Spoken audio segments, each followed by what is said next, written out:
This is the legend of the world's strongest ecstasy pill and why it's total bullshit. I've only just started this YouTube channel, but over on TikTok I've been answering questions about drugs for a couple of years, and I've been writing articles about drugs for about 10 years. As a result, I constantly get questions every day about MDMA, especially from young people.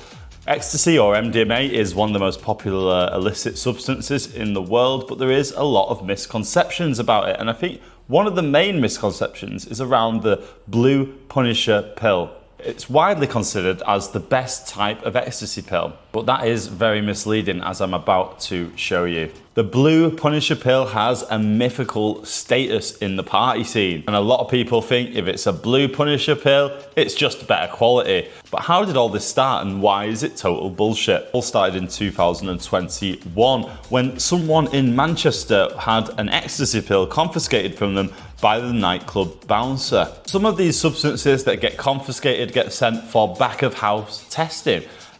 So it actually got tested by drug testing charity. The pill contained an absolute staggering 477 milligrams of MDMA. Guy Jones, a scientist working for the Loop, said that this was a new world record. He said it's impossible to rule out the fact that a stronger pill has ever been pressed, but this is the strongest one that they've ever tested. So back then it was the strongest one. The Reputation arrived, and then you had hundreds and hundreds of counterfeit Blue Punishers being made.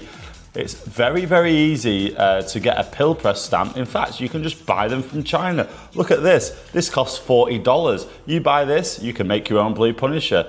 As a result, the Blue Punishers just started getting more and more and more popular. So if you buy a Blue Punisher in 2025, you might be getting a weak pill, you might be getting a strong pill, you might be getting anything in between. As a result, the Blue Punisher became the world's most popular ecstasy pill, and it remains that to this day, even years and years later. I recently saw this data which was presented by a scientist harm reduction guy called C3O, who's based in Berlin.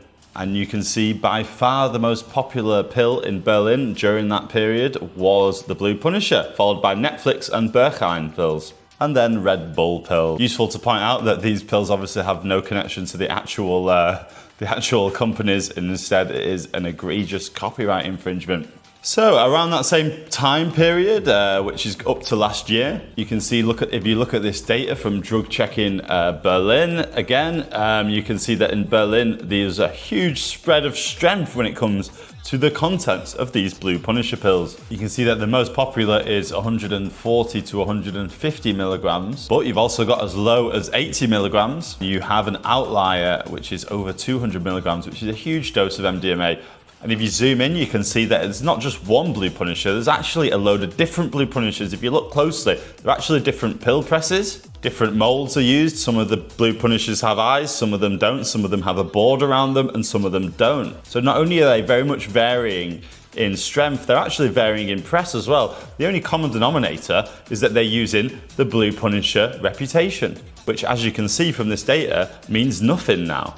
There's at least 5 different Blue Punisher molds in this data set, which gives the impression that there is multiple sources of Blue Punishers now. Blue Punisher does not connote any sort of quality, and this is just a small sample of the many, many, many pills that are taken in these places. But if you compare it to Austria and Switzerland with the Blue Punisher data as well, it's similar. There's no patterns in the data. It's pretty random. Anything you get, if it's a Blue Punisher or anything else, you don't know what's in it unless you get it tested yourself. Here's a graph showing the amount of Blue Punishers tested over the years. The hype started in around 2021 with that world's most strongest pill, and then you can see that the production of Blue Punishers was massively ramped up. But if you look at this line, you can see that the strength of the blue pills actually decreased over this time. So they got more popular with less MDMA content generally, but really is a mixed bag. You could get anything. Once a pill gets the reputation, it's not just the Blue Punishers. Once a pill gets the reputation, loads of counterfeit ones sprout up. This has been happening since the 1990s, when the first pill in the UK that got this sort of notoriety was Dove's. After that, it was Mitsubishi's. You still occasionally see a Mitsubishi stamp to this day. Even if you look at these Berkheim's ones, you can see that they're all different stamps as well. They might be Berkheim pills, but they're all different stamps. Some of them have borders, some of them don't, different colours, etc. And different strengths. What does this mean for your average MDMA user? Well, you need to be cautious because you don't know what you're getting. So ideally try and get it checked at a drug checking service. If you can't do that, then you need to proceed with caution. That means if you're a sort of smaller woman, for instance, maybe take a quarter of a pill, don't redose for 2 hours. If you're bigger, maybe you could take half a pill and don't redose for 2 hours.